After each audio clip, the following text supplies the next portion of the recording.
14 de abril de 1912, el Titanic se estrelló contra un enorme iceberg y se hundió. Sí, ya lo hemos abarcado, pero ¿y si esta vez utilizamos el hielo para llevar el barco a la superficie?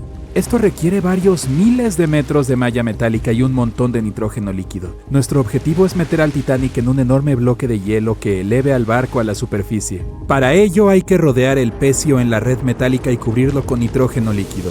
El primer problema al que te enfrentas es la imposibilidad de envolver el barco completamente. Tienes que levantarlo un poco de alguna forma para poner la malla debajo de él. Digamos que por algún milagro lo consigues. Luego necesitas transportar cientos de grandes tanques de nitrógeno líquido. Estás bajo el agua, abriendo los depósitos, y hace tanto frío que el agua helada del océano Atlántico luce como si estuviera hirviendo. El nitrógeno solo chisporrotea, se disipa, y ciertamente no crea un bloque de hielo alrededor de la red. Nuevo intento, elevar al Titanic con la ayuda de enormes imanes. Para ello necesitarás un gran crucero y unos potentes imanes. Conectas gruesos cables a los magnetos y los bajas hasta el fondo. Unos proyectores brillantes iluminan las negras profundidades del océano. Partes del pecio son visibles. Los imanes descienden más y se aferran al casco de hierro del barco. El crucero tira de los cables y los magnetos hacia arriba. Algunos de ellos se desprenden del Titanic, ya que la superficie de hierro está cubierta de arrecifes y corales. Algunas partes del pecio se desprenden del barco y se elevan. La fuerza del crucero no es suficiente. Uno de los cables se rompe. No solo el peso de cada una de las partes del Titanic, sino también la colosal presión del agua interfiere en la operación. El barco hundido no puede ser levantado completamente, solo sus pequeñas partes. Ya hubo un intento de alzar al Titanic por partes. La operación, que costó $5 millones, fracasó. Se fijaron eslingas de nylon a una gran parte del pecio. Los otros extremos de esta se conectaron a los motores diésel. Para toda la operación se utilizó un mini submarino. Se sacó un pedazo del Titanic de 21 toneladas, pero una de las eslingas se rompió por la fuerte presión del agua. Entonces, uno a uno, los demás cables empezaron a romperse y un enorme trozo cayó al fondo del mar. Para ese momento, todos los participantes en la operación de rescate se habían quedado sin provisiones y estaban muy lejos de la costa más cercana, así que decidieron no hacer un segundo intento. Se escribió un libro y se hizo una película sobre cómo se levantó al Titanic con aire comprimido. En realidad, nadie intentó esta operación. Para hacerlo se necesitarían varios cientos de grandes cilindros de aire comprimido. Al principio los instalas dentro del casco del Titanic y esperas a que tiren del barco hacia la superficie. En cuanto se bajan los cilindros bajo el agua, inmediatamente flotan hacia arriba. Esto complica enormemente la operación. Hay que sujetar los botes con cables y tirar de ellos hasta el fondo utilizando un potente submarino. O mejor aún, varios de ellos. Debido a la alta presión, los cilindros podrían estallar. En este caso, la onda expansiva golpearía otros cilindros y provocaría una catástrofe. Demasiado caro e inseguro. El plan más costoso y complejo para elevar al Titanic es probablemente aquel en el que los científicos extraen de alguna manera el hidrógeno y el oxígeno del agua del océano. Luego, estos elementos extraídos deben llenar contenedores especiales. Estos depósitos se fijan al barco, entonces este subiría a la superficie. Aunque se extraiga el oxígeno y el hidrógeno de millones de toneladas de agua, el resto del agua del océano lo sustituirá. Una máquina que sea capaz de ese filtrado debería costar miles de millones de dólares, o se puede conseguir un elemento químico que utilice una reacción en cadena para purificar toda el agua. En este caso, todo el océano mundial se quedará sin el vital oxígeno. Alguien sugirió una vez hacer explotar al Titanic. Necesitarás bajar varias cajas de dinamita al fondo del océano. Estas deben estar completamente selladas para evitar que el explosivo se moje. Luego deberías hacer funcionar varios kilómetros de cable que conduzca una corriente eléctrica hasta ellas. Una vez realizado todo esto, navegas hasta una distancia segura. Ahora vas a pulsar el botón para pasar la corriente por el cable y activar la dinamita. 3, 2, 1. Espera. ¿Por qué haces esto? Aunque funcione, los restos del Titanic quedarán esparcidos en todas direcciones en el fondo del mar. Será imposible elevar el barco del océano. Imagina un enorme gancho que pueda recoger al Titanic y levantarlo del fondo como un pez. Este debe ser enorme para poder alzar un barco hundido. Digamos que lo has creado tú. Luego, estás en un enorme crucero que navega hasta el lugar del accidente y baja el gancho como un ancla. Cae justo sobre el Titanic, pero no se aferra a él. Se necesita un equipo especial para enganchar un ancla del tamaño de un autobús al Titanic. Se requeriría un enorme submarino con brazos mecánicos. Construir tal dispositivo y hacerlo funcionar bajo una enorme presión es ya casi imposible. Pero, digamos que, finalmente consigues enganchar al Titanic. Es entonces cuando te das cuenta de que el crucero no tiene suficiente potencia para llevar el barco que pesa más de 50 toneladas y el ancla que añade unas 10 más. Para completar tu tarea necesitarás algunos cruceros más y unos cuantos millones de dólares extra. Una vez que la cera caliente se enfría, se endurece y flota en la superficie del agua. ¿Y si la llevamos al fondo del océano y la vertemos dentro del Titanic? Esto puede funcionar, dado que la cera no es un material costoso. Así que, esta se funde, se vierte en tanques resistentes y estos se jalan hasta el fondo con la ayuda de un submarino. Los recipientes pueden soportar una enorme presión y el buque tiene suficiente potencia para bajar la cera hasta esa profundidad. Los contenedores se colocan en el interior del Titanic. A través del mando a distancia se abren los recipientes, pero el material no sale. Cuanto más se profundiza, más se enfría el agua. Mientras se entregan los contenedores al barco, la cera se enfría y se solidifica en su interior. Varios recipientes son presionados contra la parte superior del barco, pero no es suficiente para levantar al Titanic. Otros contenedores simplemente flotan hacia la superficie. Y aunque los recipientes fueran termostáticos y se mantuvieran calientes en su interior todo el tiempo, una vez liberados, la cera se solidificaría en un instante. No habría tiempo para que se extendiera y cubriera el Titanic desde adentro. Así que simplemente flotaría hacia arriba también.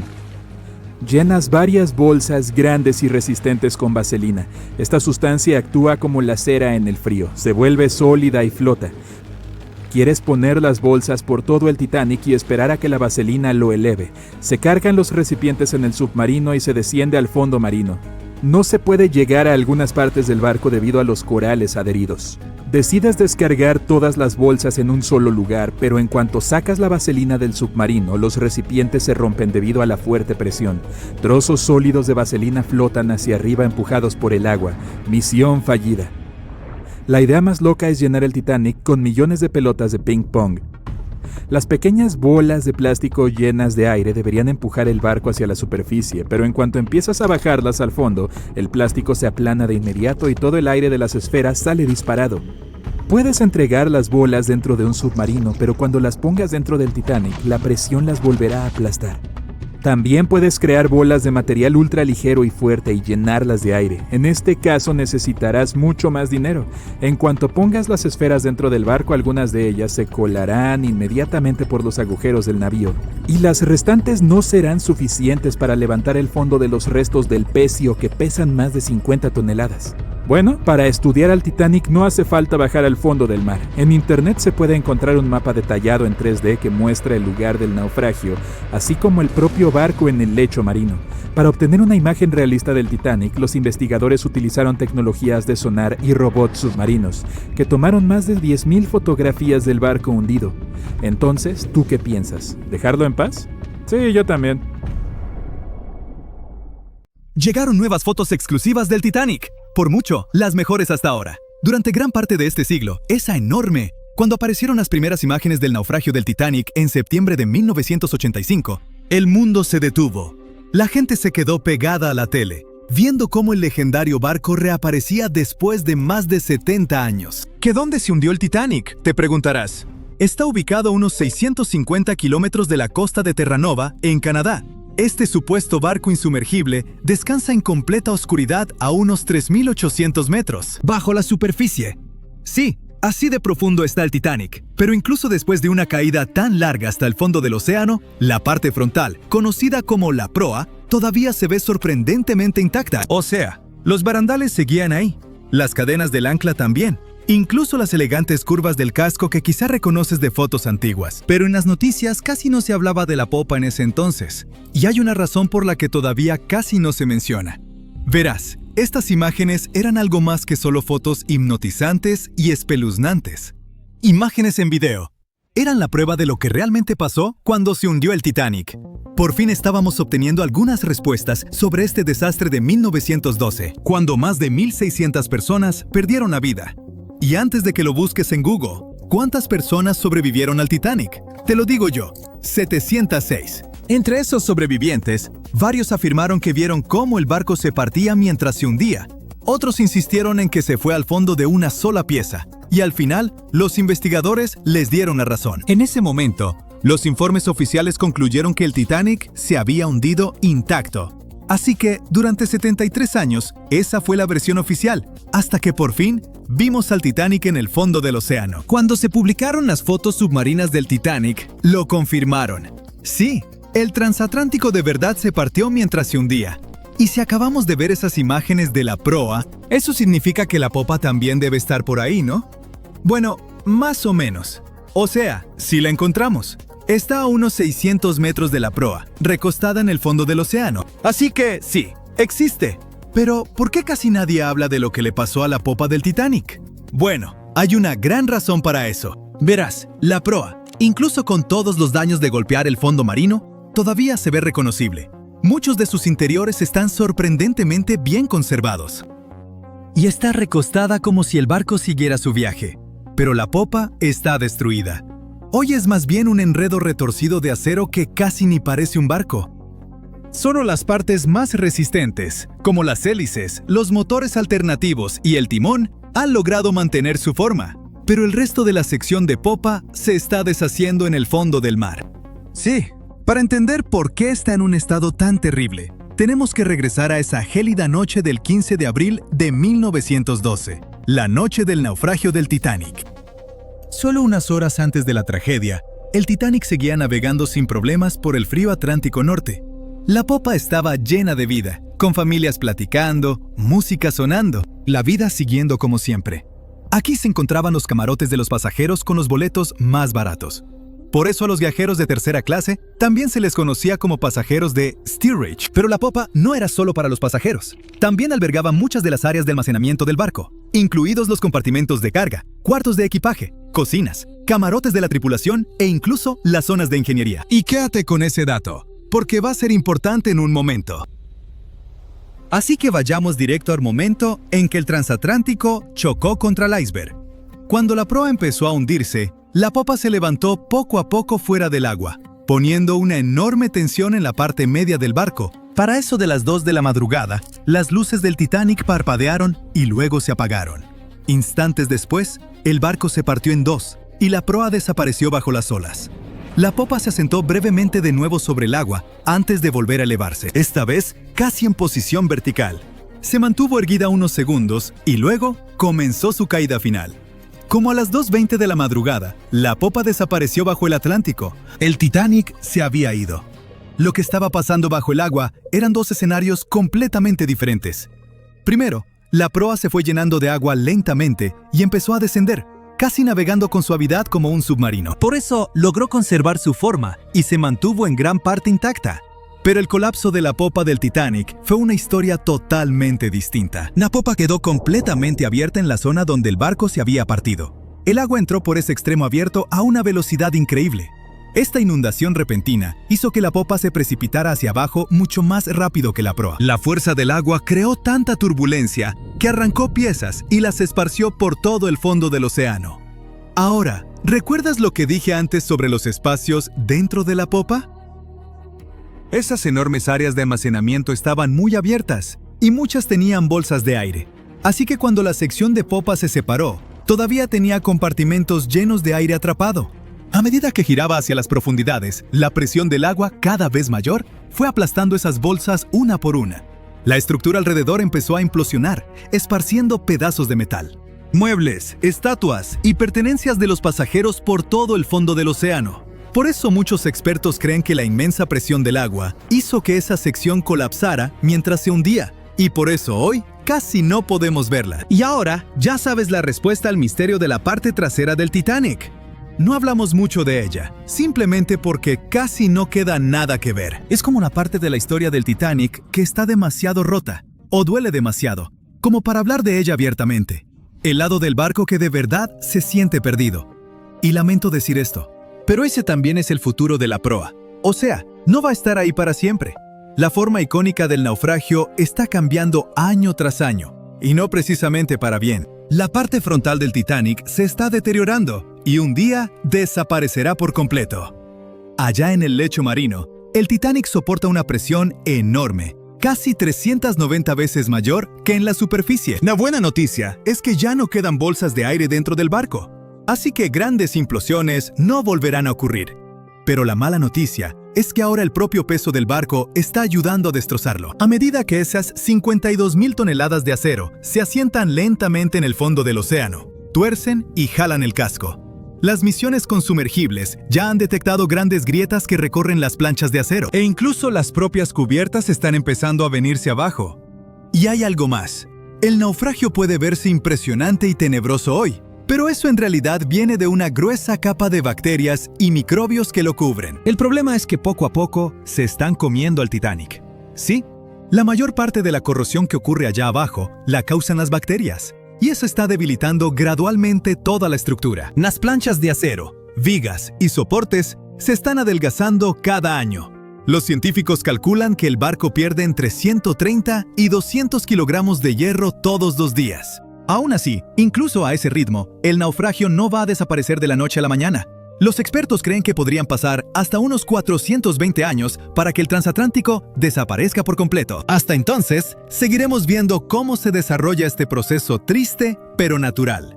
Partes del barco se han ido desmoronando poco a poco desde la noche en que se hundió el Titanic, y ya ha cambiado mucho desde que empezamos a tomar fotos submarinas, como los tramos de barandales que se han caído y el techo del baño del capitán que se vino abajo.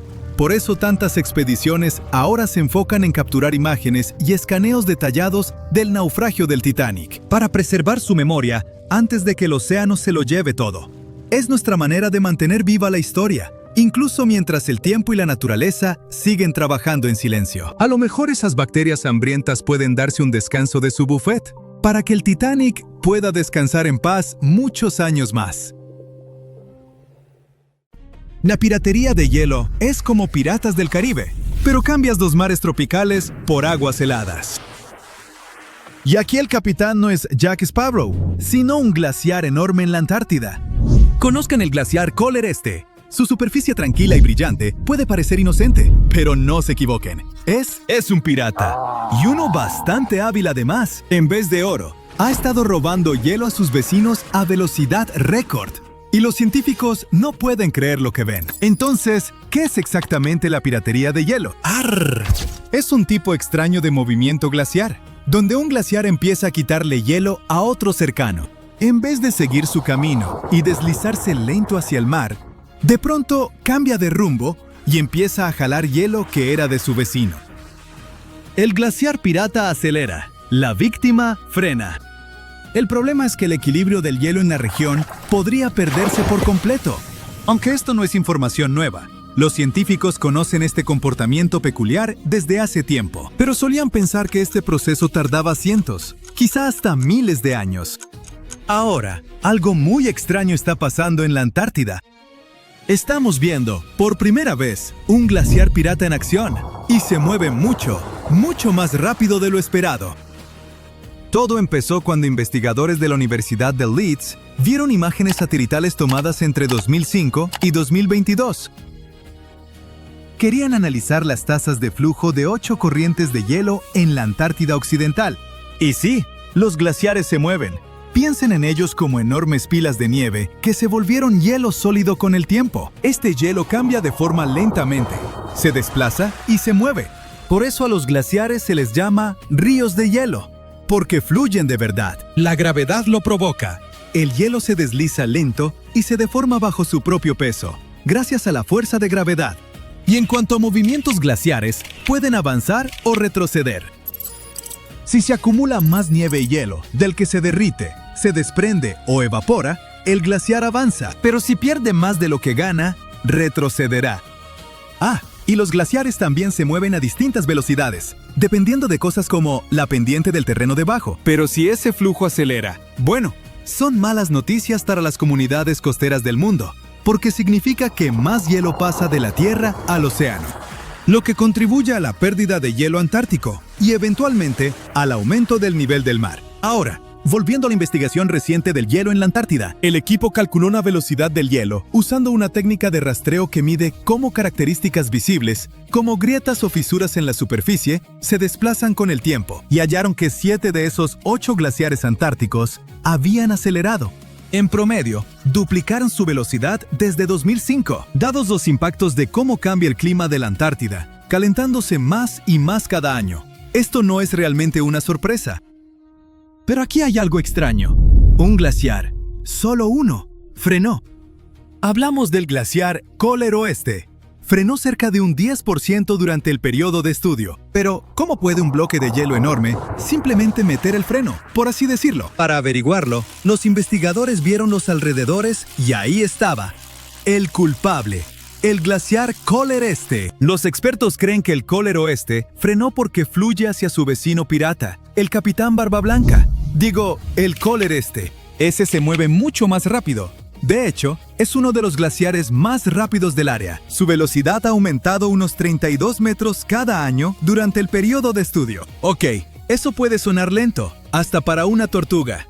Pero para un glaciar, es inquietantemente rápido. El Kohler. Este es el Usain Bolt de los bloques de hielo. Y esa ni siquiera es la parte más impresionante. Lo extraño es que cambió la dirección de su flujo. En vez de moverse derecho como antes, ahora gira hacia su vecino, el Kohler Oeste, y le jala hielo. Los científicos creen que esto pasa porque el hielo en el punto donde el glaciar se une al océano se derrite más rápido que antes. Ese deshielo hace el hielo más delgado y al adelgazarse cambia la forma en que fluye el hielo corriente arriba. Así que ahora, en vez de alimentar a ambos glaciares parejo, más de ese hielo se canaliza hacia el Kohler Este. En resumen, el Kohler Este acelera y cambia su rumbo. Así que ahora jala o roba hielo de su vecino más lento. Y así nomás, este glaciar misterioso en la Antártida se volvió un verdadero pirata de hielo. Ok, todo este asunto de la piratería de hielo no es tan raro. Digo, es parte de cómo se comportan los glaciares. Lentos, dramáticos y a veces un poco traviesos. Lo que realmente impacta a los científicos es lo rápido que está pasando. Solían pensar que era un proceso súper lento, algo que tardaría cientos o miles de años. Pero este está ocurriendo en solo 18 años. Y este es un descubrimiento satelital enorme en la Antártida. Digo, los científicos solo pudieron detectarlo gracias a la misión Copernicus Sentinel-1, un par de satélites europeos que usan radar para vigilar la superficie terrestre. Pueden rastrear cambios en hielo, tierra y océano con precisión y cobertura increíbles, lo que los hace perfectos para estudiar cómo cambian las regiones polares. Porque la cosa es así, vigilar las partes más frías de nuestro planeta se está volviendo esencial para el futuro. Y esta parte particular de la Antártida, donde están los glaciares Kohler Oeste y Este, se está adelgazando más rápido que en ningún otro lado. Sus glaciares están retrocediendo a velocidad récord. La línea de apoyo, o sea, el punto donde el glaciar deja de descansar en tierra y empieza a flotar en el mar, está retrocediendo. Cuando eso pasa, la capa de hielo se desliza al océano aún más rápido. Pero los científicos dicen que los glaciares no solo se derriten, se están reformando de maneras totalmente nuevas. Y eso es exactamente lo que pasa con el glaciar Kohler Este. Ver un glaciar pirata en acción de primera mano ha cambiado otra vez cómo los científicos ven las cosas. Los nuevos datos sobre piratería de hielo muestran algo que nunca habían visto. Los glaciares y las plataformas de hielo flotantes interactúan de formas nuevas y sorprendentes. Así que más y más expertos deben replantear cómo se comportan estos gigantes helados mientras el mundo se calienta. Y eso es importante, porque juegan un papel significativo en qué tan rápido sube el nivel del mar este siglo. De hecho, los glaciares de la Antártida son una de las mayores razones por las que nuestros océanos crecen. El continente pierde unos 135,000 millones de toneladas de hielo cada año. Es como tirar decenas de millones de albercas olímpicas de agua al océano cada año. Si todo su hielo se derritiera, el nivel del mar subiría unos 58 metros. Ese tipo de aumento inundaría gran parte de Florida y áreas enormes de los Países Bajos y Bangladesh. Por ejemplo, muchas naciones insulares pequeñas desaparecerían por completo bajo las olas. Ahora, quizás se pregunten, ¿qué se esconde bajo todo el hielo de la Antártida? Bueno, puede verse plana desde arriba, pero bajo esa capa de hielo de 1,5 kilómetros de espesor, yace todo un paisaje de montañas empinadas y valles profundos, atravesado por ríos serpenteantes. Esos ríos ocultos podrían jugar un papel crucial en cómo reacciona la capa de hielo a todo este calor inusual. Los científicos ahora predicen que mientras la capa de hielo de la Antártida siga derritiéndose y adelgazándose en las próximas décadas, esos ríos subglaciales crecerán, se desbordarán y cambiarán a nuevos caminos. Esto podría hacer que algunos de los glaciares más grandes cerca de la costa empiecen a romperse más rápido, y eso haría que el nivel del mar suba más a prisa. Por eso entender estas dinámicas cambiantes y el movimiento glaciar, como nuestro pirata helado, es tan importante. Cada nuevo descubrimiento ayuda a los científicos a entender qué impulsa a los glaciares de la Antártida y cómo responden a un mundo que se calienta. Mientras más aprendemos de estos gigantes congelados, mejor podemos predecir qué podría pasar después y cómo los cambios allá en la Antártida podrían repercutir en todo el planeta. Era el 31 de diciembre de 1812. En el silencio de la noche, un barco llamado Patriot zarpó sigilosamente del puerto de Georgetown, en Carolina del Sur, llevando a bordo a una de las mujeres más bellas de Estados Unidos, la primera dama de Carolina del Sur, Theodosia Burr Alston. Era hija del infame Aaron Burr, ex vicepresidente y el hombre que había acabado con Alexander Hamilton en un duelo. Theodosia se dirigía a Nueva York para reunirse con su padre, pero después de ese día, nadie volvió a verla.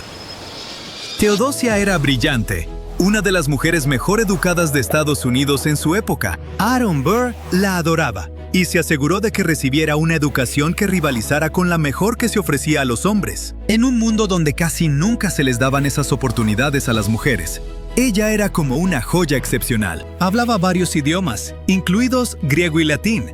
Estudiaba filosofía, dominaba materias como música y aritmética, y podía conversar sin problema con los grandes intelectuales de la época. Llevaba el nombre de su madre, Theodosia Bartow Prevost. Aaron Burr perdió a su amada esposa cuando Theodosia tenía solo 10 años. A partir de entonces, ella asumió el papel de confidente de su padre, acompañándolo en su carrera y, más tarde, en su caída. Tenían una relación muy cercana. Theodosia veía a su padre como su protector y su mejor amigo. Pero entonces estalló el escándalo relacionado con Hamilton. Burr había sido juzgado por traición en 1807. Aunque fue absuelto, las acusaciones dañaron tanto su reputación que tuvo que huir a Europa. Esto dejó devastada a Theodosia. Ella se quedó en Estados Unidos, tratando de mantener unida a su familia. Pero no pasó mucho tiempo antes de que otra tragedia golpeara de nuevo. Su hijo de 10 años murió de malaria, dejándola abatida y muy debilitada físicamente. Ella tenía apenas 29 años entonces.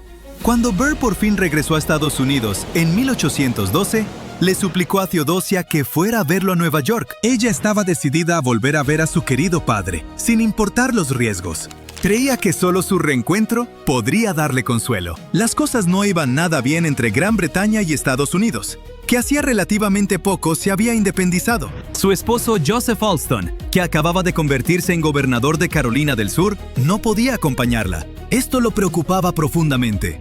El viaje que tenía por delante prometía ser peligroso. La Marina Británica, que patrullaba la costa, podía detener cualquier embarcación estadounidense. Alston incluso les escribió una carta pidiendo que al Patriot se le garantizara un paso seguro por el Atlántico. Y no era solo la Marina Británica lo que ponía en peligro su travesía. Los mares de invierno eran impredecibles, y las aguas del Atlántico, famosas por ser traicioneras, eran azotadas con frecuencia por tormentas violentas. Mientras tanto, Aaron Burr arregló que su amigo, el doctor Timothy Green, la acompañara en el viaje, con la esperanza de protegerla de cualquier peligro. Así que, a regañadientes, Alston dejó que su esposa partiera a bordo del Patriot, una embarcación rápida y elegante, elegida por su reputación de velocidad y seguridad. Theodosia se despidió y se embarcó en lo que se convertiría en un viaje hacia el olvido. Pasaron los días, luego las semanas. El trayecto debía tomar, como mucho, una semana. Pero no llegaba ninguna noticia de Theodosia ni de la tripulación. A principios de enero, se reportó un fuerte temporal frente al cabo Hatteras. Se decía que una tormenta violenta había dispersado barcos a lo largo de la costa. Alston, cada vez más desesperado, escribió que su estado mental era espantoso. Pero aún así, no llegaban noticias. Tanto Aaron Burr como Alston se aferraban a la esperanza de que, quizá una tormenta, solo hubiera retrasado su llegada. Pero conforme las semanas se convirtieron en meses, esa esperanza empezó a desvanecerse. Todo apuntaba a que el Patriot se había perdido en el mar con todas las personas a bordo. Para Joseph Alston y el propio Aaron Burr, la respuesta era trágicamente clara. Ellos creían que el barco había quedado atrapado en una tormenta de invierno y se había hundido, pero otros no estaban tan seguros. Los rumores y las teorías empezaron a multiplicarse. y se propagaron en los periódicos y en las tabernas. ¿Pudieron haber sido los piratas? Llevaban años asolando la costa de Carolina. También estaban los habitantes locales, conocidos como bankers o wreckers, una especie de saqueadores famosos por robar en barcos naufragados. Probaban objetos del llamado Cementerio del Atlántico, la costa de Carolina del Norte. Además, ellos mismos provocaban algunos de esos naufragios. Usaban faroles para atraer barcos hacia aguas peligrosas y hacer que encallaran. Cuando las naves quedaban varadas, las saqueaban y dejaban atrás a la tripulación y a los pasajeros. Algunos creen que estos despiadados saqueadores pudieron haber desmantelado hasta el último resto del Patriot. Aaron Burr no creía que ella hubiera sido capturada por piratas. Según él, si siguiera viva, ninguna cárcel del mundo podría mantenerla alejada de su padre. Los rumores se volvieron cada vez más disparatados. Algunos aseguraban que había sido capturada en el Triángulo de las Bermudas. Se enviaron buscadores a Nassau y a las Bahamas, pero nunca se encontró rastro del Patriot. Incluso circulaba una historia, según la cual había sido llevada a lejanas costas en Galveston, Texas, donde alguien insistía en que había muerto y había sido enterrada en el anonimato. Se decía que su fantasma ahora rondaba las Islas Barrera de Carolina del Norte, conocidas como los Outer Banks, buscando sin descanso a su padre. Algunos piratas incluso empezaron a atribuirse su desaparición. En 1820, 2 hombres a punto de ser ejecutados confesaron haber saqueado y hundido el barco Patriot. Y luego, en 1833, otro pirata afirmó que su tripulación había encontrado la nave y la había mantenido cautiva. Contó que ella se resistió con fiereza y describió con lujo de detalle cómo él mismo obligó a Teodosia a caminar por la tabla. Los historiadores han intentado reconstruir las pistas. Los registros de los barcos de la época muestran que, en efecto, el Patriot fue detenido por la flota británica cerca del cabo Hatteras el 2 de enero de 1813. Pero gracias a la carta de Olston, se le permitió al barco continuar su ruta. Y sí, realmente hubo una tormenta. Azotó toda la región en enero. La tormenta golpeó con especial fuerza justo en esos días. Y aunque esta sea la explicación más probable, no es una certeza absoluta. La gente sigue especulando, pero nadie conoce la verdad. Nunca pudieron encontrar el barco. No apareció ningún cuerpo, ningún resto del naufragio, ni prueba definitiva alguna. Teodosia se desvaneció para convertirse en leyenda. Y Aaron Burr jamás se recuperó del dolor de perder a su hija. Y luego, en 1869, 57 años después, ocurrió algo muy extraño. El doctor William Poole, un médico de Elizabeth City, visitó el pueblo de Nags Head en los Outer Banks de Carolina del Norte. Era un pueblo costero aislado, pequeño y sencillo. Una anciana del lugar estaba en su lecho de muerte. En sus últimos momentos, le entregó a su médico un fino cuadro al óleo como forma de pago. Era el retrato de una misteriosa mujer joven. Y, como quizá ya sospechas, el retrato era nada menos que de Theodosia Burr Olston. Según la mujer, ese cuadro había sobrevivido a un naufragio ocurrido más de 50 años antes. Curiosamente, el cuadro no estaba firmado, y el nombre de la mujer nunca quedó registrado. Pero la serena gracia y la inteligencia en la mirada del retrato intrigaron de inmediato al Dr. Poole, dando a entender que podría haber algo más detrás de todo esto. De inmediato, acudió a la prensa. Se convocó a familiares de los Burr y a personas que habían conocido a Teodosia para que examinaran el retrato. Lo compararon con un grabado de Teodosia y, para asombro de todos, coincidía con ella. Pero, ¿cómo había terminado en manos de esta misteriosa anciana? ¿Lo habrían robado piratas y pasado de generación en generación? Por supuesto, muchos también se preguntaban si esa anciana no sería la propia Teodosia. Tal vez había sobrevivido y pasado el resto de su vida escondida. Es algo muy poco probable, pero no hay manera de comprobar la verdad.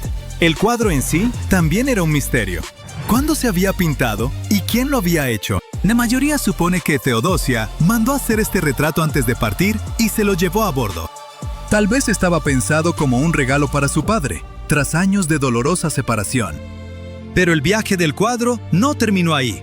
Después de ser identificado, acabó en la biblioteca Lewis Walpole de la Universidad de Yale.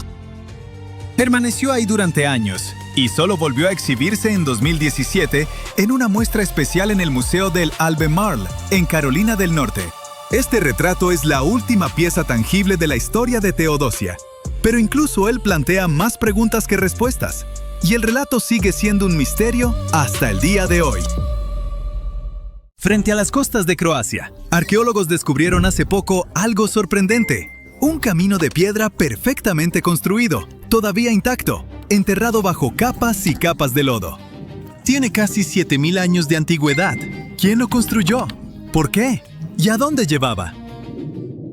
Este camino pudo haberse perdido para siempre, de no ser por un golpe de suerte. A principios del año 2021, arqueólogos revisaban imágenes satelitales de la isla de Korčula, una pequeña isla croata en el mar Adriático. De pronto, notaron formas extrañas, patrones raros, apenas visibles bajo el agua. Intrigados, se sumergieron para averiguar qué era. Fue entonces cuando descubrieron algo increíble: un asentamiento neolítico sumergido, el poblado de Solín. Pero la aldea antigua era solo el principio. En el año 2023, mientras exploraban más a fondo el sitio, los arqueólogos encontraron algo aún más impresionante: un camino de piedra perfectamente construido, todavía intacto, enterrado bajo capas de fango marino. Tenía miles de años de antigüedad. La calzada tiene apenas unos 4 metros de ancho. Está colocada con cuidado, piedra por piedra, como un fantasma de un mundo olvidado que se extiende por el fondo del mar. No se trata de un capricho de la naturaleza. Las piedras están demasiado bien talladas, demasiado intencionalmente colocadas, y de alguna manera, a lo largo de 7.000 años de tormentas y mareas, tanto la aldea como el camino sobrevivieron. Uno de los científicos aseguró que era casi un milagro. Las islas que rodean a Korčula protegieron la costa de las olas gigantes, y eso las salvó a ambas de la destrucción. También encontraron algo más: fragmentos de cerámica y cuchillos de sílex. Pequeñas huellas de la gente que vivió aquí en el pasado. ¡Vaya! Pero, ¿quiénes eran? Este misterioso camino nos lleva muy atrás, hasta la Edad de Piedra. Una antigua cultura llamada Cultura de Hvar vivió en la cercana isla de Hvar, pero también se extendieron por la costa oriental del Adriático y levantaron la aldea de Solín, justo frente a la costa de la isla de Korčula. El camino conectaba la aldea con la isla principal. Si hoy pusieras un pie en la isla de Hvar, verías un lugar fascinante, de bosques de pinos, campos de lavanda y luz que se derrama sobre los viñedos. Pero también estarías entrando en un mosaico vivo, tejido con 7.000 años de historia. Allí vivieron pueblos del Neolítico hacia el año 4900 antes de nuestra era. Fue antes del surgimiento de las ciudades, antes de las pirámides de Egipto, antes de que la historia tuviera siquiera a sus primeros reyes. Estas personas se refugiaron en las cuevas de la isla.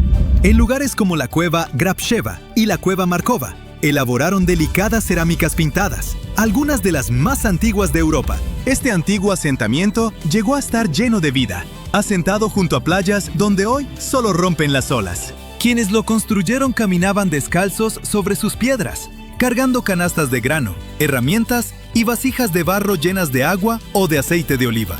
Entre esos pequeños fragmentos, los arqueólogos descubrieron algo sorprendente: la representación más antigua de un barco en toda Europa. Incluso hacia el año 3500 antes de nuestra era, la gente de Hvar ya soñaba con viajes más allá del horizonte. Y aunque los agricultores neolíticos de la cultura de Hvar no tenían una gran tecnología, ya habían aprendido a dominar la tierra. Construyeron tumbas megalíticas de piedra, alzaron círculos de roca en la cercana bahía de Gradina y fabricaron complejas hojas de sílex y hachas de piedra. ¿Por qué hoy la aldea de Solín y el camino están bajo el agua? No lo sabemos con certeza. Tal vez algo les ocurrió en el pasado que provocó este destino. En cualquier caso, el camino y Solín son todo lo que nos queda de aquellos días. La isla de Hvar siempre fue un lugar fascinante para vivir. Su historia es dura y al mismo tiempo hermosa, tallada por rebeliones, piratas y reyes extranjeros. Hacia el año 385 antes de nuestra era, los griegos cruzaron el mar y llegaron a esta hermosa isla, una alta cresta de piedra caliza, manantiales de agua dulce escondidos y llanuras fértiles acariciadas por la brisa del mar. No es de extrañar que decidieran asentarse aquí. Esos griegos venían de Paros, una isla soleada del mar Egeo. Cuando llegaron a la isla de Hvar, encontraron un poblado al que llamaron Faros. No fueron muy originales con el nombre. Hoy conocemos esa ciudad como Stari Grad, que significa ciudad vieja. Y de hecho, es uno de los pueblos más antiguos de toda Europa. Traían consigo un profundo conocimiento de la agricultura, la navegación y la construcción de ciudades. Eso les permitió hacer algo extraordinario. Dividieron la tierra en cuadrados geométricos perfectos, parcelas ordenadas para viñedos, olivos y cereales. Este mosaico perfecto de campos se conoce hoy como la llanura de Stari Grad y se ha conservado tan puro y casi intacto durante más de 2000 años que fue declarado Patrimonio de la Humanidad por la UNESCO. Después llegaron los romanos. Sus villas y caminos también se extendieron por las laderas. Luego llegaron los croatas. Sus tradiciones, desde las procesiones religiosas hasta los sobrecogedores cantos antiquísimos de Semana Santa, han sobrevivido al paso de los siglos. Pero fue bajo dominio veneciano, alrededor del siglo XV, cuando Hvar realmente floreció. Cuando los venecianos llegaron, eligieron la ciudad de Hvar como uno de sus principales puertos. Construyeron fortalezas y arsenales, catedrales, teatros y plazas. Era la edad de oro del Renacimiento, y Hvar le regaló al mundo 3 grandes genios de la cultura croata. El primero fue Petar Hektorović. Retrató la vida de los pescadores y el espíritu del mar en su obra épica Pesca y charla de pescadores. En un castillo local, el Castillo Tverdaels, su villa de piedra todavía resguarda su estanque secreto de peces. El segundo fue Hannibal Šukić, autor de La Esclava, la primera obra de teatro secular de la cultura croata. Y por último, Martin Benetović, pintor, músico y dramaturgo, que dejó su huella en el alma de la isla. En el monasterio franciscano junto al mar, hay una hermosa pintura que cubre por completo una pared, La Última Cena. No es el original de Da Vinci. Se cree que esta versión fue realizada por Matteo Ingoli. Mismo tema, pero otro artista, aunque esta obra se considera una auténtica joya del Renacimiento. En esa época, la isla de Hvar se convirtió en una joya del Imperio veneciano, un bastión naval y más tarde un escenario para poetas renacentistas. Pero este lugar no siempre fue pacífico. En el siglo XVI, el Imperio Otomano llegó hasta aquí. Sus corsarios surcaron el mar y quisieron conquistar la isla. La gente de Hvar levantó fortalezas que aún hoy se aferran desafiantes a los acantilados.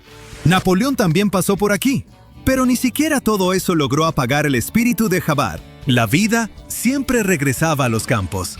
La lavanda florecía morada sobre las terrazas, el romero y los olivos cubrían las laderas, y el vino corría de los viñedos que alguna vez plantaron los griegos, mientras la cultura seguía viva. En el siglo XVII, en la isla se creó algo nunca visto: el primer teatro público de Europa. Antes, los teatros eran solo para reyes y nobles, pero este era un lugar donde pueblo y aristocracia se sentaban juntos bajo arcos de piedra labrada para ver obras iluminadas por la luz de las velas. Los habitantes también fundaron la primera asociación turística profesional de Europa. El turismo empezó temprano, con la creación de la Sociedad Higiénica de Hvar en el siglo XIX.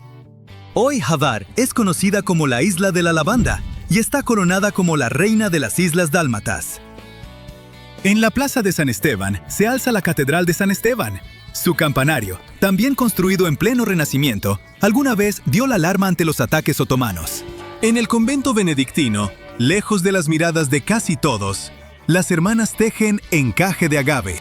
Los hilos se extraen de las fibras del agave y se anudan en dibujos de una delicadeza increíble, cada uno único, cada uno como una oración atrapada en la tela.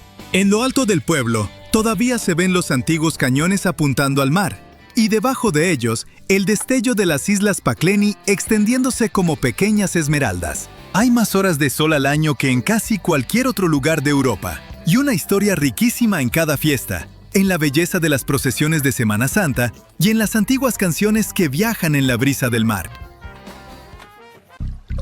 ¿Te has preguntado cómo se ve uno de los lagos más peligrosos y escalofriantes de Estados Unidos? Vamos a verlo. Este enorme lago está lleno de agua azul que refleja los rayos del sol. Espesos matorrales de robles y otros árboles rodean este sitio tan pintoresco. Más de 150 pequeñas islas, que en realidad son las cimas de colinas, sobresalen de la superficie. La gente viene aquí a nadar y jugar al frisbee, pasear en lancha y sentarse tranquilamente en la arena. Nada peligroso, ¿verdad? Pero si te sumerges con equipo de buceo y empiezas a explorar el fondo del lago, verás que esconde viejas redes de pesca, embarcaciones hundidas y destrozadas, restos de casas y hasta tumbas. Si vas a la biblioteca local y empiezas a investigar la historia de este lugar, descubrirás que a muchas personas las sacaron de aquí, en contra de su voluntad. Te enterarás de que aquí hubo conflictos terribles entre los habitantes. entenderás que esta imagen idílica esconde un drama espantoso y cientos de historias trágicas. Este es el lago Sidney Lanier, que está en el norte de Georgia. Recibe su nombre del escritor Sidney Lanier, autor del poema Song of the Chattahoochee, dedicado al río que alimenta el lago. A pesar de la vista tan hermosa, este no es un cuerpo de agua natural. El lago Sidney Lanier es un lago artificial creado en 1956 para controlar las inundaciones del río, proporcionar agua potable y generar energía hidroeléctrica. El escenario perfecto para esas historias inquietantes que suelen ocurrir en los pueblitos de Estados Unidos.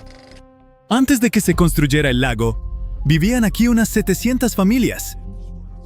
Formaban un típico poblado tranquilo, con granjas, casas, iglesias, molinos y un cementerio. Pero cuando el Estado decidió construir aquí un lago, las autoridades obligaron a la gente a abandonar sus casas. Las familias locales habían vivido aquí durante generaciones y de pronto tuvieron que irse. A la mayoría de los edificios los trasladaron, pero el cementerio se quedó intacto. Las tumbas siguen allá abajo, mientras en la superficie la gente nada y se divierte. 200 años antes de que existiera el lago, aquí vivía la tribu Cherokee. En la década de 1830, también fueron expulsados de su territorio.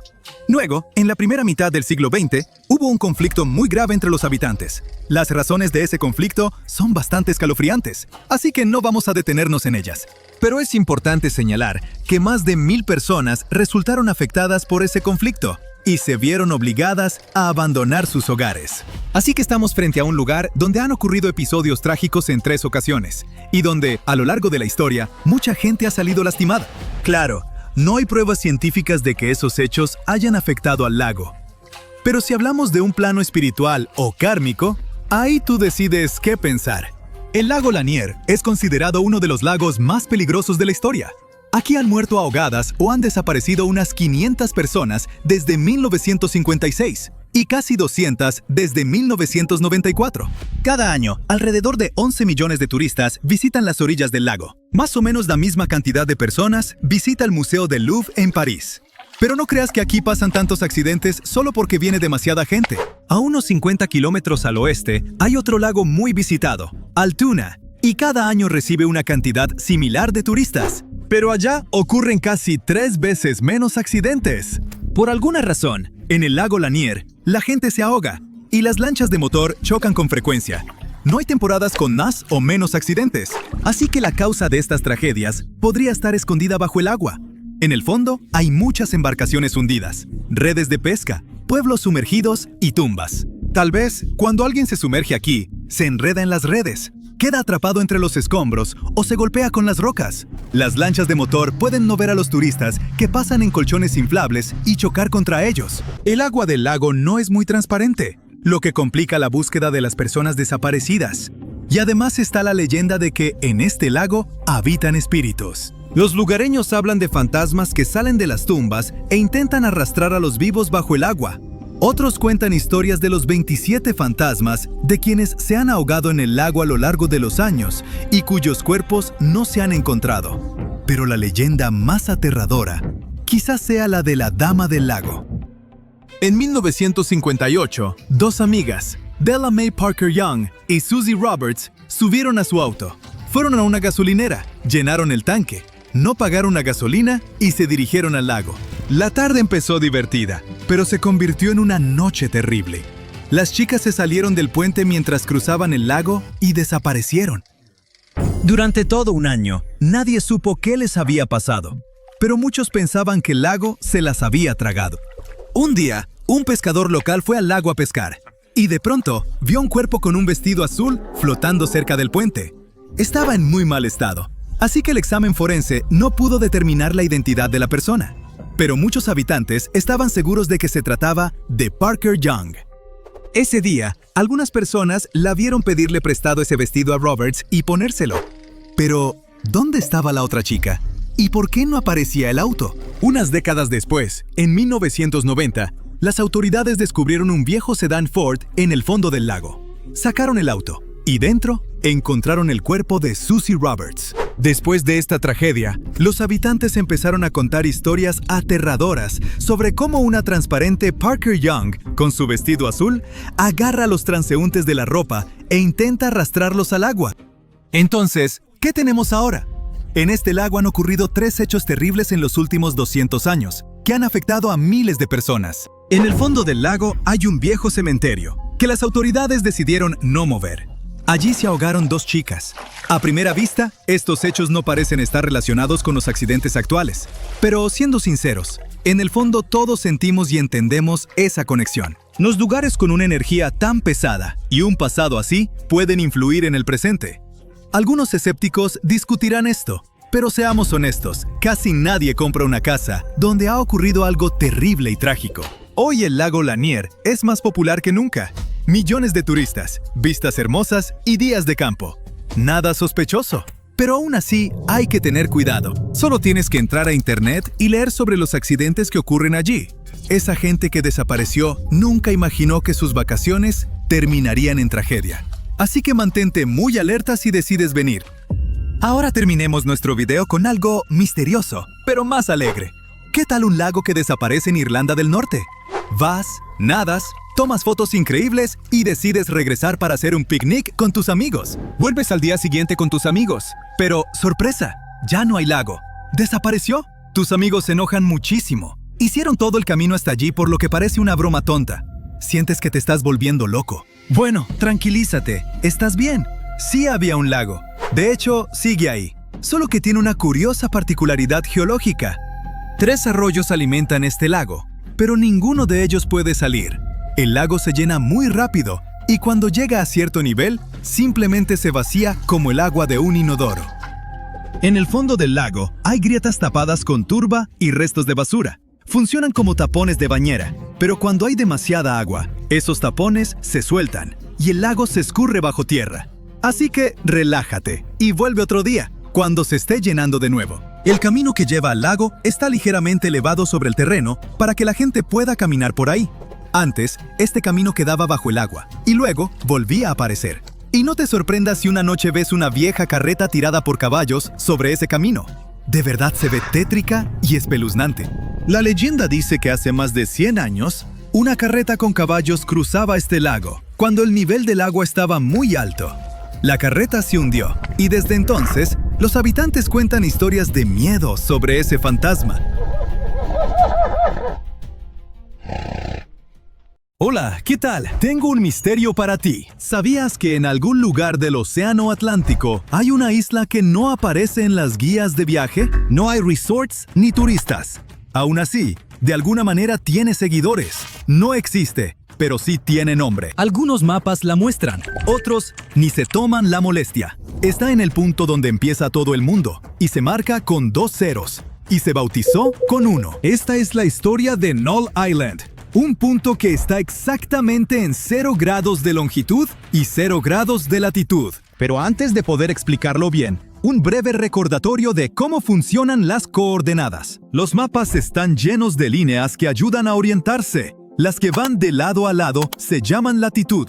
Cubren de este a oeste, rodeando la Tierra como si fueran cinturones. Miden qué tan al norte o al sur estás del Ecuador. La línea justo a la mitad del globo, a medio camino entre los polos. Ahora, las líneas de longitud van de arriba a abajo, de norte a sur. Miden qué tan al este o al oeste estás de la línea de inicio llamada meridiano cero. Cuando haces que la longitud y la latitud se crucen, obtienes 2 números que funcionan como una dirección para cualquier punto de la Tierra. Así es como funciona el GPS, cómo los aviones encuentran su camino e incluso cómo se vigilan las rutas marítimas y los satélites. Es un sistema probado y comprobado, así que no hay razón para cambiarlo. Pero lo interesante es lo antiguo que es en realidad este concepto. Hace ya más de 2200 años, un matemático llamado Eratóstenes midió el tamaño de la Tierra.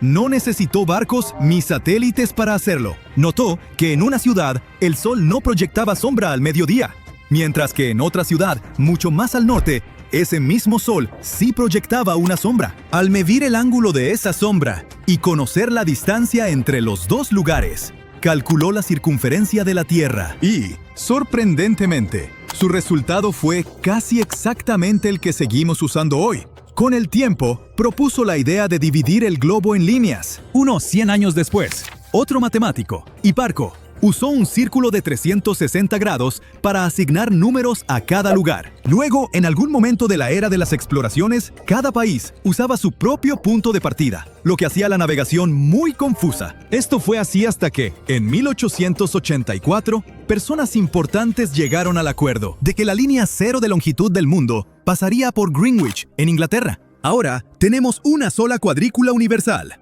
0 grados de latitud en el Ecuador y 0 grados de longitud en el meridiano cero, y se cruzan en un solo punto. Y eso nos lleva a nuestra misteriosa isla inexistente llamada Null Island. Si haces zoom en estas coordenadas, no encontrarás tierra, solo océano. Este punto está en el Golfo de Guinea, a unos 600 kilómetros de la costa de Ghana. Forma parte de una zona muy transitada por barcos, pero no hay ninguna isla esperándote. Y aún así, en los mapas digitales, es posible ver que aparece una marcada ahí. Es un lugar imaginario colocado en una ubicación real. Es un sitio de broma inventado por cartógrafos. Una isla falsa puesta justo en las coordenadas 00. Empezó como un chiste interno, pero luego se volvió muy útil. Básicamente, cuando el GPS o un programa de mapas se confunde, a veces manda el error directamente a 00. Marcadores al azar, instalaciones mal ubicadas e incluso conjuntos de datos completos que claramente no deberían estar en medio del Atlántico. Son errores digitales concentrados en un solo punto, para que el sistema no colapse. Viajar hasta esta parte del mundo solo para ver este monumento digital no es precisamente un viaje que valga la pena. Pero justo en esas mismas coordenadas, en algún momento sí hubo algo real. Una boya meteorológica. Y no es broma. Formaba parte de un importante proyecto climático llamado Pirata, dirigido por científicos de Estados Unidos, Francia y Brasil. Esa boya recopilaba datos del océano y del clima para ayudar a predecir cosas como lluvias en África o huracanes en el Atlántico. Se retiró en 2021. Así que volvimos a que el lugar sea solo un chiste interno.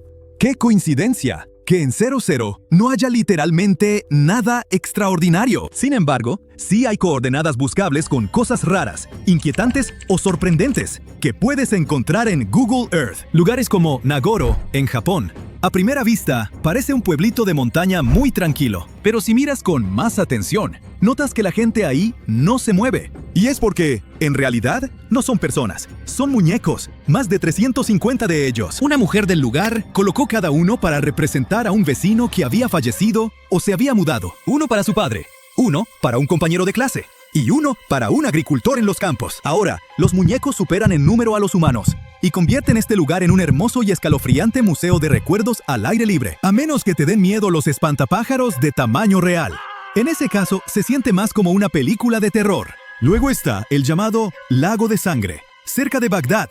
Cuando apareció en Google Earth en 2007, impactó a cualquiera que lo veía. El agua se veía bastante sospechosa, lo que generó todo tipo de rumores. La verdad, era mucho más normal. Los científicos dicen que el color probablemente se debía a algas, contaminación o tintes provenientes de los mataderos cercanos. Con el tiempo, el lago volvió a su color normal. Sin embargo, lo interesante es que la causa exacta nunca se ha confirmado oficialmente. Aunque la razón probablemente sea biológica, eso basta para que Internet lo recuerde para siempre. Ahora en Canadá tenemos un paisaje que se sabe uno que otro truco. Desde el suelo, son solo tierras áridas.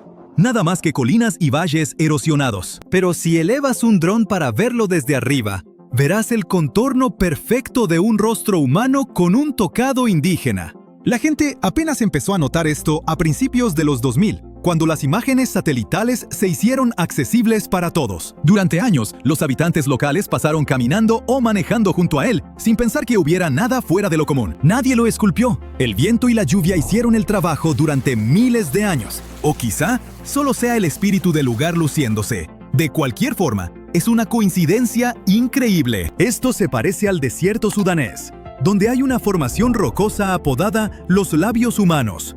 Ajá, a nivel de suelo ves arena y piedras, pero desde arriba puedes distinguir una forma extraña que se parece a dos labios perfectos. Es solo erosión normal, pero se ve tan llamativa que las fotos satelitales la volvieron viral en Internet. Algunas personas la bautizaron como el beso de Sudán, mostrando que incluso los desiertos vacíos pueden sorprenderte con un poco de humor. Mientras tanto, En medio del desierto de Karakum, en Turkmenistán, está uno de los lugares más extremos del planeta, las puertas del infierno. Oficialmente se conoce como el cráter de Darvaza, pero llamarlo cráter simplemente no le hace justicia. Todo empezó hace décadas, cuando el suelo se hundió y a alguien se le ocurrió que sería buena idea prenderle fuego al gas que salía para evitar que se extendiera. ¡Ajá! La idea era que ardiera solo unas semanas. Pero aquí estamos, más de 50 años después, y sigue encendido. De día, parece un hoyo humeante, pero de noche es como algo salido de una película de ciencia ficción. Llamas naranjas parpadean contra el desierto oscuro, y ondas de calor se elevan temblando hacia el cielo. La gente sigue haciendo el viaje para verlo. No hay barandales ni servicios, solo el inmenso desierto y el sonido del fuego rugiendo. Algunos incluso acampan cerca, totalmente hipnotizados por el resplandor. El último está en Australia, y es otro ejemplo de la naturaleza creando algo artístico por pura coincidencia. La protagonista es el famoso naufragio del SS Airfield. Construido en 1911, el barco llegó a transportar carga e incluso sirvió como barco de transporte. Décadas después, fue abandonado junto con otros barcos retirados en la bahía. Pero cuando los humanos se fueron, la naturaleza lo reclamó y lo volvió impresionante. Básicamente, árboles de mangle echaron raíces dentro del casco hueco del barco, convirtiendo el naufragio en algo que parece un bosque flotante. Se convirtió en un monumento vivo que los habitantes de la zona ahora celebran. Hay muchísimo más por explorar, pero tendremos que guardar algo para otra ocasión. Pentagramas ocultos en la estepa, o aviones descansando en silencio bajo las aguas turquesa de las Bahamas. Hubo un tiempo en que los mapas solo se usaban para viajar, pero gracias a la tecnología, explorar un mapa tridimensional se ha vuelto una forma de viajar. No va a reemplazar la experiencia real, pero puede darte ideas para tu próxima aventura o tus próximas vacaciones. En Hawái, la isla grande literalmente está creciendo. Cada pocos años, ríos incandescentes de lava brotan de Kilauea o Mauna Loa y caen al océano, convirtiendo al instante el agua de mar en vapor y la roca fundida en una costa completamente nueva. Desde los años 80, las erupciones han sumado cientos de hectáreas de tierra. Muy al norte, la capital de Alaska está en una situación única. Juneau puede verse como cualquier ciudad en el mapa, pero tiene un detalle: no puedes llegar por carretera. Montañas enormes y glaciares gigantes bloquean todas las rutas, dejando al pueblo totalmente aislado del resto del continente. En serio, la única forma de entrar o salir es en barco o en avión. En el extremo norte de Alaska, la ciudad de Utqiagvik pasa unos 66 días en noche polar, de mediados de noviembre a mediados de enero sin amanecer. Luego cambia a semanas con luz, las 24 horas en verano. Las Outer Banks, en Carolina del Norte, son famosas por desplazarse lentamente hacia el oeste, empujadas tierra adentro por olas y tormentas que levantan arena del lado del océano y la depositan del lado interior. Es el lugar donde los huracanes pueden abrir nuevos pasos con facilidad. En las dunas Eureka de California, la arena puede cantar. Cuando los granos de arena seca bajan por una pendiente, chocan entre sí y generan un zumbido o bramido profundo que puede durar varios segundos. A ese fenómeno los científicos le llaman arena retumbante, pero los primeros exploradores creían que el desierto estaba gruñendo. Hay sitios que no se están quietos y otros que se niegan a dejar de crecer. Las montañas rocosas, por ejemplo, siguen elevándose. A diferencia de la cordillera de los Apalaches, que dejó de hacerlo hace millones de años, las rocosas son geológicamente jóvenes y activas. Es un proceso tan lento que no puede medirse bien, pero sí sabemos que están subiendo.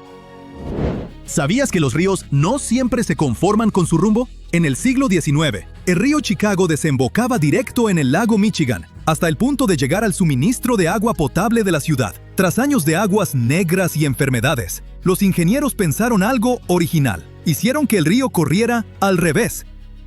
Excavaron canales, volaron roca y redirigieron la corriente hacia el Mississippi. Hasta hoy, el río sigue fluyendo al revés.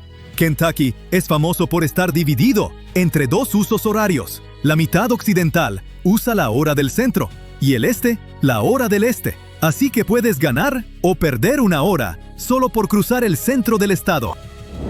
El desierto de Nevada está lleno de pueblos fantasma. Hay más de 600. Muchos nacieron de la noche a la mañana, en los auges mineros, y murieron igual de rápido cuando se acabó el oro. Cantinas de madera, bancos vacíos y vías oxidadas siguen al sol como sets de película olvidados.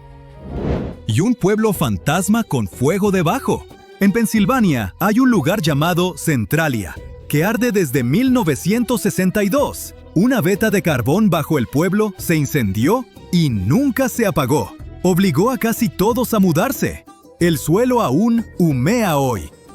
Otro dato, mi favorito, va de una isla entera llena de monos. Cerca de la costa de Carolina del Sur, la isla Morgan alberga unos 4,000 macacos rhesus sin humanos a la vista. Los llevaron ahí para investigación hace décadas y la población se disparó. No se permite desembarcar, en parte para proteger la colonia y en parte porque, bueno, ahora la isla es de los monos. En el Parque Nacional Glacier de Montana, hay una montaña donde una gota de lluvia puede elegir 3 rutas. Si cae por una ladera, llega al Océano Pacífico, por otra, al Atlántico, y por una tercera, se va al norte rumbo al Ártico. Ese sitio se llama Triple Divide Peak, uno de los pocos lugares del planeta donde 3 océanos comparten línea de salida. Y si crees que las divisiones triples del agua son raras, también está la divisoria continental, que en realidad no divide nada. En la Great Divide Basin de Wyoming, el agua de lluvia queda atrapada en medio y no tiene a dónde ir. No llega al mar, solo se evapora o se filtra al suelo. Una zona sin salida en medio del continente. El Monte Washington es famoso porque alguna vez tuvo el récord del viento superficial más veloz medido directamente, de unos 372 kilómetros por hora en 1934. Eso es más rápido que un auto de carreras y lo bastante fuerte como para tirarte en segundos. ¿Has oído del lago Superior? Es tan vasto que contiene alrededor del 10% de toda el agua dulce superficial del mundo. Su puro tamaño cambia el clima. Genera su propia niebla y tormentas, y está tan frío que afecta el aire de arriba y produce su propia nieve. ¿Qué tal la bioluminiscencia?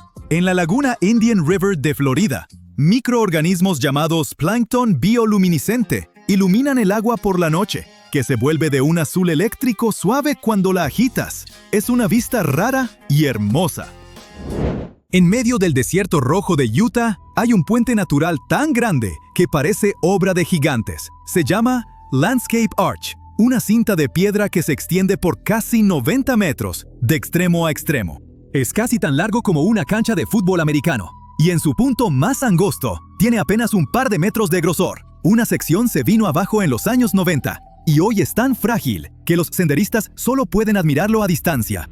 Sin embargo, Utah guarda otra estructura enigmática, llamada Upheaval Dome. Los científicos no están seguros de si es un impacto de meteorito o el resultado de sal antigua empujando desde abajo. De cualquier modo, es un cráter circular enorme que parece que el desierto intentó hacer crecer una montaña al revés. En Arizona está el cráter Barringer. Es uno de los cráteres de meteorito mejor conservados del planeta, de alrededor de 1 kilómetro 200 metros de ancho y casi 180 metros de profundidad. Los científicos creen que se talló hace 50,000 años, cuando una roca espacial del tamaño de un edificio pequeño se estrelló en el desierto a alrededor de 47,000 kilómetros por hora. En Michigan, entre las dos penínsulas, hay algo inesperado: una oficina de correos flotante. La empresa Westcott entrega correo en el río desde finales de 1800. El J.W. Westcott II lo hace desde 1949. Hasta tiene su propio código postal, 48222. El barco se acerca a los cargueros que pasan y entrega el correo con cuerdas y cubetas. Es el único código postal flotante del país y prueba de que hasta el servicio postal puede ser creativo e ingenioso. En la costa este, Maryland resulta ser el único estado de Estados Unidos sin lagos naturales. Los que ves, como Deep Creek o Lake Habib, son construidos por humanos. Hasta Arizona tiene un par de lagos naturales, solo que se secan en años de sequía. Más al suroeste, a Florida se le dan los socavones. Bajo las playas soleadas y las comunidades de retiro, hay un paisaje de caliza que se disuelve con el agua. Eso crea miles de socavones, desde hoyos pequeños en patios hasta enormes cuevas submarinas. El centro de Florida incluso ganó el apodo de Corredor de los Socavones. Frente a la costa está uno de los ejemplos más grandes, el Green Banana Hole, que baja unos 47 metros bajo la superficie del Golfo de México. En Arkansas hay un parque que tienes que visitar. Ahí sí puedes excavar en busca de tesoros. Se llama Parque Estatal Crater of Diamonds. Es el único lugar del país donde cualquiera puede buscar diamantes de verdad y quedarse con lo que encuentre. El parque está sobre un antiguo cráter volcánico que llevó diamantes a la superficie hace millones de años. Oklahoma, en cambio, es famosa por sus tornados. Promedia más de 50 al año y está entre los estados con mayor intensidad. Cada primavera, ahí, el cielo pasa de azul tranquilo a caos en cuestión de minutos. Otro sitio curioso está en Wyoming. Se llama Beaufort. Es famoso por tener una población de solo una persona. Está justo a la orilla de la Interestatal 80 y durante años, ese único habitante fue alcalde, dependiente y jefe de correos al mismo tiempo. Tras unas 2 décadas, se mudó y el pueblo se subastó, con todo y gasolinera y un letrero que decía Población 1. Suena embrujado, ¿no? Bueno, hasta aquí por hoy. Te dejé 25 datos de Estados Unidos para que luzcas en tu próxima trivia. Y si te gustó, dale me gusta. ¡Nos vemos! Un sonido inquietante, casi de otro mundo, viene del lugar más profundo y uno de los más aterradores del planeta, la Fosa de las Marianas. Registrados por primera vez en 2014, estos sonidos fueron tan extraños que durante años desafiaron cualquier explicación. Apodados Biotwang, estos ruidos duraban apenas entre 2 y 3 segundos y medio. Aún así, en ese lapso lograban poner la piel chinita a quien los escuchara. Surgieron teorías de lo más raras para explicarlos.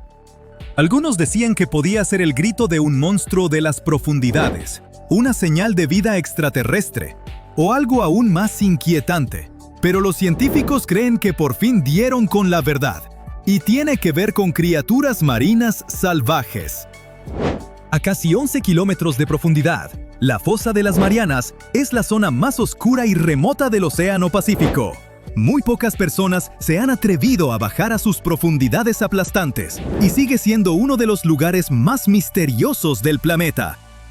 En 2014, cuando planeadores submarinos que patrullaban la fosa para estudios acústicos captaron estos ruidos extraños, los científicos supieron que estaban ante algo grande, aunque no tenían idea de qué. El sonido se divide en 2 partes claras. Empieza con un retumbo grave que resuena en las profundidades.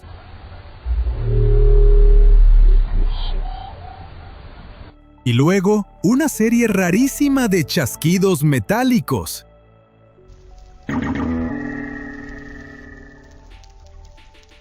Que algunos han comparado con los ruidos de las naves en Star Trek. 2 años después de la primera grabación, algunos científicos propusieron la primera teoría seria, que probablemente era un llamado de grandes ballenas barbadas. Pero los sonidos eran demasiado raros, demasiado distintos, y no coincidían con ningún canto de ballena conocido. Aún así, era solo una hipótesis, y sin confirmación visual, seguía siendo una suposición. Demos un salto de 10 años hasta 2024, y los investigadores de la Administración Nacional Oceánica y Atmosférica creen que por fin descifraron el caso. Para obtener respuestas iniciales, sabían que debían analizar su base de datos con más de 200.000 horas de registros de sonido del océano. Nada fácil, la verdad. Con todo el ruido de embarcaciones, plantas industriales, animales marinos y el propio movimiento del océano, descifrar los sonidos submarinos puede ser muy complicado. Y simplemente es imposible analizarlo todo de forma manual. La solución fue crear una herramienta de inteligencia artificial para investigar estas grabaciones. Esta técnica podría ayudar a resolver el misterio en cuestión de meses y no de años. Por suerte, esta tecnología funcionó y pudo confirmar que las responsables de esos sonidos profundos y metálicos, sí, son ballenas. Pero de otra especie. Las culpables son las ballenas de Bride. Las ballenas de Bride son verdaderos gigantes del océano. Pesan más de 40 toneladas. Tienen cuerpos largos y estilizados de azul grisáceo y se deslizan por el agua con una gracia impresionante. Estas bellezas se encuentran en los océanos Atlántico, Índico y Pacífico. Algo que sí sabemos es que a las ballenas de Bride les encantan las aguas cálidas. Pero aguanta, hay algo que no cuadra. No podemos llamar cálida al agua de la fosa de las Marianas, porque en el fondo apenas llega a unos 4 grados Celsius. Entonces, ¿qué hacían estas ballenas ahí? Parece que los científicos tienen una respuesta. Los datos también mostraron un pico de sonidos biotwang en 2016, cuando un aumento de la temperatura del océano por un evento de El Niño provocó que más ballenas de Bride visitaran la zona. En 2021, en cambio, casi no hubo registros de biotwang. Y tiene sentido, porque fue un año de la Niña, cuando las aguas están más frías de lo normal. Así que sí, tiene lógica que las ballenas de Bride hayan estado en la fosa de las Marianas en el pasado, y más importante, que ellas fueran las que hacían los sonidos biotwang. La investigación detectó a 10 de estas ballenas cerca de las Islas Marianas, y 9 de ellas estaban produciendo esos sonidos extraños. No fue una gran coincidencia. Estas criaturas enormes estaban, de hecho, detrás del biotwang. Pero incluso con este descubrimiento, quedan más preguntas. Para empezar, ¿por qué hacen estas ballenas sonidos tan raros? Los especialistas creen que podría ser una forma de comunicación, como una versión submarina del juego Marco Polo. Aún así, no hay suficiente información para asegurarlo. Por ahora, el misterio sobre para qué sirve el biotwang sigue vivo. Lo bueno es que la nueva tecnología que desarrollaron ya puede usarse en montones de otros estudios. Cambia por completo la forma de estimar poblaciones de ballenas y otras criaturas marinas, y de entender cómo viven y se desplazan por los misteriosos océanos de la Tierra, algo que puede ayudarnos a proteger mejor a estas especies. No es la primera vez que sonidos raros del fondo del mar y de otros lugares remotos del planeta dejan a los científicos rascándose la cabeza. Y, a diferencia del ruido de la fosa de las Marianas, con algunos todavía no tenemos todas las respuestas. Por ejemplo, el sonido Julia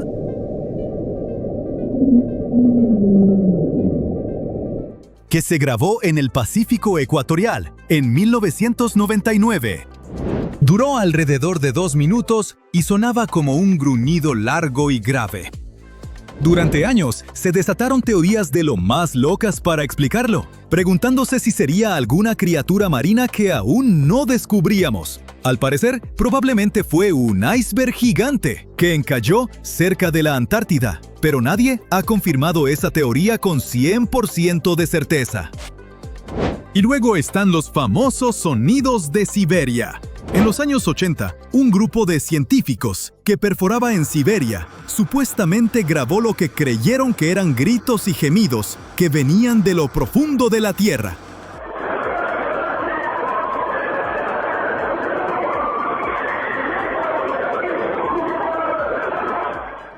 Suena loco, ¿a poco no? Según la leyenda, los ruidos eran tan perturbadores que empezaron a circular rumores de que alguien había abierto un portal al inframundo al perforar.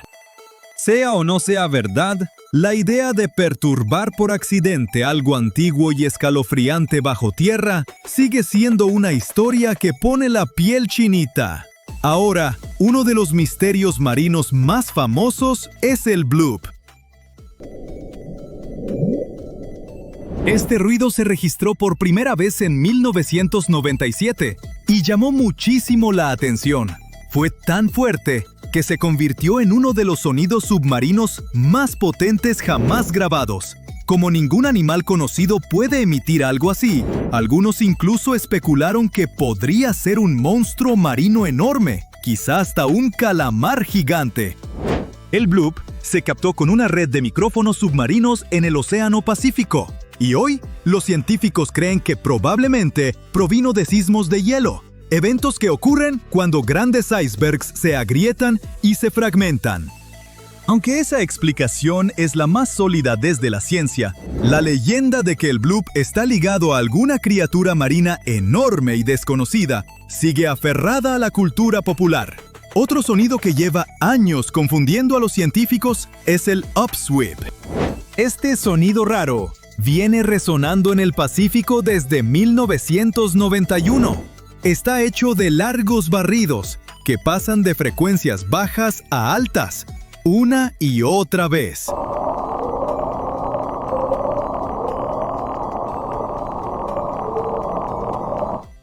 Algunos dicen que suena como una sirena de ambulancia escalofriante, o hasta como el aullido de una criatura desconocida. Lo más extraño es que nadie ha podido determinar con exactitud qué lo causa, y por alguna razón cambia con las estaciones, y suena más fuerte en primavera y otoño.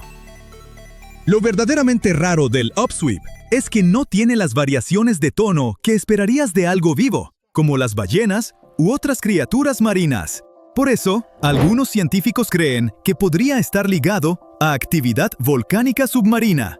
Suponen que el upsweep podría ser el sonido de lava caliente entrando en agua fría. Pero ni eso se ha confirmado. Así que el misterio del upsweep sigue abierto más de 30 años después de su primera grabación. La próxima vez que escuches de ruidos inquietantes que vienen de las profundidades del océano, recuerda, puede que no sean señales extraterrestres, pero la verdad podría ser aún más fascinante. Conforme mejora la tecnología, también mejora nuestra capacidad de registrar y analizar estos sonidos de aguas profundas. Y poco a poco vamos desentrañando los misterios que se esconden bajo las olas. Pero por cada misterio que resolvemos, parece que aparecen otros nuevos. Ahora, este pueblito en un mapa de Estados Unidos solo existía en el papel, literal. Aglow nunca se construyó, nunca tuvo alcalde, y aún así, por un tiempo estuvo oficialmente en el mapa. Por allá de los años 30, dos cartógrafos de una empresa estadounidense llamada General Drafting Company fueron contratados para hacer un mapa del estado de Nueva York. Pero querían proteger su trabajo de los copiones, así que inventaron un pueblo fantasma y le pusieron un nombre usando los suyos: Otto G. Lindbergh y Ernest Alpers. Tomás sus iniciales, las revuelves un poco y obtienes Agloe. ¿O es Agloe? Bueno, nadie está muy seguro, si nunca existió de todos modos. Verás, inventar pueblos falsos era algo común, porque copiar mapas también lo era. En el pasado, hacer mapas era un negocio muy serio, y proteger tu trabajo no era fácil.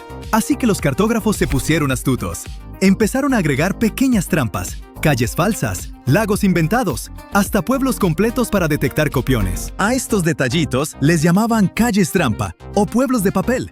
Si alguien copiaba tu mapa, copiaba también tu invento. Era una manera discreta de decir, te caché, y luego llevarlos directo a los tribunales.